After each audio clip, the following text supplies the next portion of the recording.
Many manager को सबसे ज्यादा मजा अपने शौहर के क्लब में घूमने फिरने में आता था। कई सालों का तजुर्बा उसे ये एहसास दिलाता था कि आज जिस दाजुआन से उसकी मुलाकात हुई है उसमें कोई अनोखी कशिश है। उसका चलन ढंग एकदम संतुलित मगर फुर्तीला भी ठीक वैसा ही जैसा उसकी कंपनी हमेशा से अपनी ब्रांड इमेज सेहतमंद धूप जैसा उजला और जोश से भरपूर बनाए रखना चाहती थी। मैनी की आंखों में चमक आ गई। उसे पूरा भरोसा था कि जिसको वो चुन ले उसके हाथ से कोई भी निकल नहीं सकता। थोड़ी ही देर बाद दाजुआन खुद आगे बढ़कर उससे बातें करने लगा।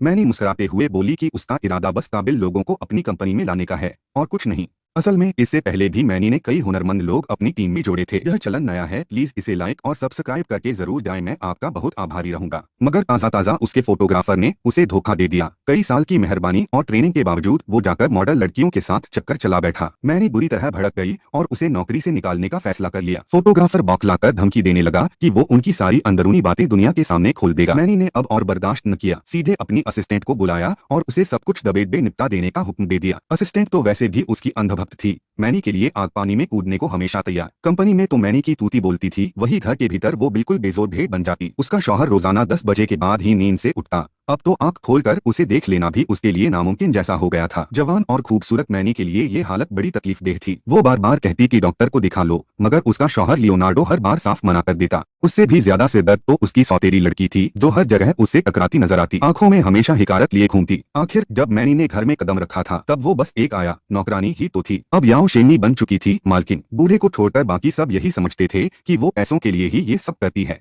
पर यही वजह थी कि मैनी समझदारी से पेश आती, ऊपर से हमेशा हंसती मुस्कुराती, एक नरम दिल माँ का किरदार निभाती। खासकर जब बात सौतेली लड़की शाउदिए की मोहब्बत या दोस्तों की आती तो मैनी और भी ज्यादा चौकस रहती, जैसे डर हो कि कहीं उसे कोई धोखा न दे दे। बूढ़ा भी जानता था कि उसकी इकलौती बेटी अभी पढ़ाई कर रही है, उसे मर्द औरत वाली बातों में बहुत जल्दी नहीं पड़ना चाहिए। मगर मैनी के ऐसे बोल शाउदिए को बिल्कुल रास नहीं आते। उन्हें क्या मालूम, शाउदिए तो पहले ही चुपके से दाजुआन से मिलना जुलना शुरू कर चुकी थी। एक रात बीतने के बाद माँ का रवैया देखकर शाउदिए दंग रह गई। उसने कहा कि चाहो तो अपनी सहेलियों को घर ला सकती हो। शाउदिए बहुत खुश हो गई। उसे लगा कि माँ की ये खुली सोच एक नई उम्मीद है। उसके दिल में ख्वाब था कि कभी न कभी दाजुआन भी उनके घर मेहमान बनकर आए। फिर एक दिन स्कूल से लौटने पर सहेलियों की मदद से शाउदिए ने दाजुआन को एक दोस्त के घर मिलने बुला लिया। ये सारा मंजर ड्राइवर छोटे भाई ने साफ साफ देख लिया। उसे तो शाउदिए से कब से लगाव था। उसकी हर अदा हर नजर उस पर बिजली की तरह गिरती थी।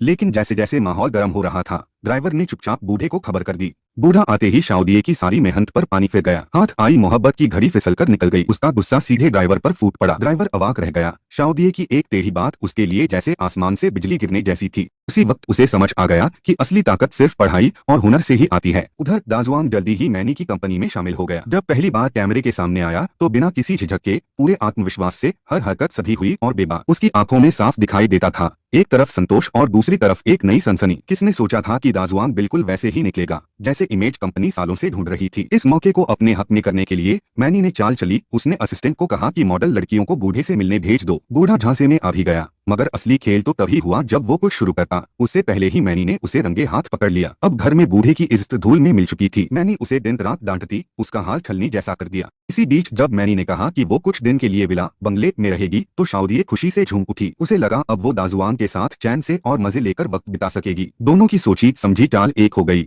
और जल्द ही शाउदिए ने अपनी सौतेली माँ की इजाजत से दाजुआन को घर बुला लिया। मैंने जब दरवाजे पर पहुंची और देखा कि आया हुआ शख्स दाजुआन है तो पहले पल में जरा चौंकी, मगर अगले ही सेकंड में खुद को संभाल लिया। तभी उसके दिमाग में एक बेहद खतरनाक और शातिर ख्याल उमड़ पड़ा। दाजुआन डर से हिल गया और पीछे हटने की बात करने लगा, लेकिन मैनी ने उसे दिलासा दिया। बोली, सब कुछ प्लान के हिसाब से ही होगा।